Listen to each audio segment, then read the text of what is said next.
From pre-approval to closing, the real step-by-step home buying process. No one explains this. Let me tell you about a buyer named Sarah. She thought buying a home meant finding a house she liked, making an offer, and getting the keys just a few weeks later. Simple, right? Yeah, not even close. Because what actually happened was missed documents, multiple offers, inspection surprises, and one moment where she almost lost the house completely. But in the end, she got the keys. And today, I'm going to walk you step by step through exactly what really happens when you buy a home so you don't have any unexpected surprises. Hi, I'm Dana Carter, a real estate agent here in the Katy, Houston suburban areas, as well as in Sealy. If you're thinking about buying a home, make sure you hit subscribe because I break down the real side of real estate, not the sugar-coated version. And if you want help buying at home, you can schedule a call with me using the link in my description or just text me directly. So step one is the approval process. Let's get back to the story with Sarah. The first thing she did before even looking at a home was get pre-approved. And this is where most people already go wrong.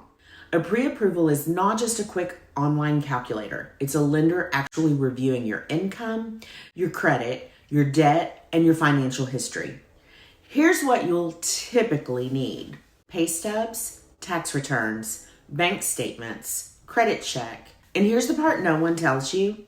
Just because you're approved for, let's say, $400,000 doesn't mean you should spend $400,000. Sarah learned this fast when her monthly payment felt way higher than she expected. So, for a pro tip, always ask your lender, what does this look like monthly with taxes, insurance, and today's interest rates? That number matters more than any price. Now, if you don't know how to get this process started and you aren't already working with a lender, a real estate agent can refer you to lenders so that you can get the process started. Step two, finding the right home.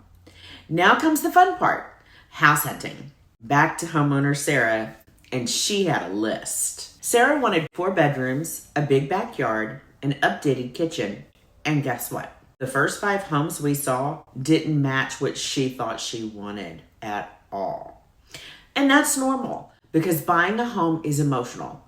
And reality hits differently in person than it does online. Here's what really matters in this step. Location. You can't change it. The layout is hard to fix. Major systems like roof, the HVAC, and foundation. Not paint colors, not staging, not decor. A mistake to avoid: falling in love with a home before understanding the market. Because Sarah, like many buyers, did that, and she lost her first offer. Step 3, making an offer. When Sarah found the right one, she had to move fast. There is where strategy matters. An offer includes purchase price, option period, which is the inspection window, earnest money, closing timeline, contingencies. In today's market, especially around Houston suburbs, you may be competing with other buyers. Sarah's first offer was too low and too slow. She lost. Her second offer, stronger terms, cleaner contract. And she won. So a pro tip here, it's not always about the highest price. Sometimes it's about flexibility, fewer contingencies, stronger financing. That's where you have the right agent matters. Now, you may have heard some terms just now that you have no idea what they mean, such as option period, earnest money, and contingencies. An option period is a period of time negotiated in the offer when the home will be taken off the market so that the buyer can get inspections done without losing their earnest money. You will need to pay an option fee in addition to your earnest money. Earnest money is money you will pay to the title company, and that money will be applied to your closing costs in the end. Contingencies, there could be different types, but one common contingency is when you own a home and you cannot buy another home until you close on your current home. So you're buying a new home contingent upon the sale of your current home. And this is put into the offer. Step 4, inspections and negotiations.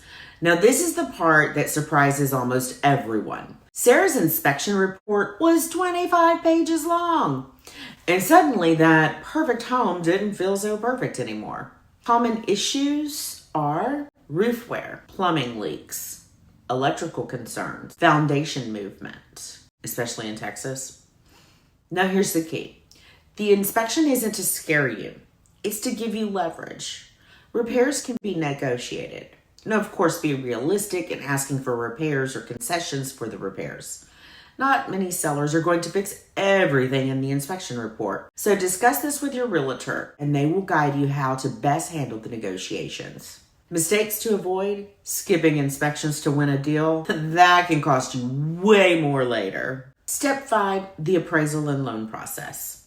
So once you're under contract, your lender takes over in a big way. This is where Sarah started getting a lot of emails. The lender orders appraisal, underwriting review, final loan approval, and the appraisal determines if the home is worth what you're paying. And yes, deals can fall apart here. Sarah got lucky. The appraisal came in right at value. So pro tip, do not make big financial changes during this time. No new cars, no big credit purchases, no job changes, because lenders are watching everything. Step 6, your final walkthrough and closing. A few days before closing, Sarah did her final walkthrough. This is your last chance to make sure repairs were completed, the home is in the same condition, nothing was removed. Then comes closing day. This is where you sign what feels like a mountain of paperwork. You'll pay closing costs, down payment, and then you get the keys. Sarah cried, and honestly, a lot of buyers do. Because it's not just a transaction, it's a milestone. So here's the truth.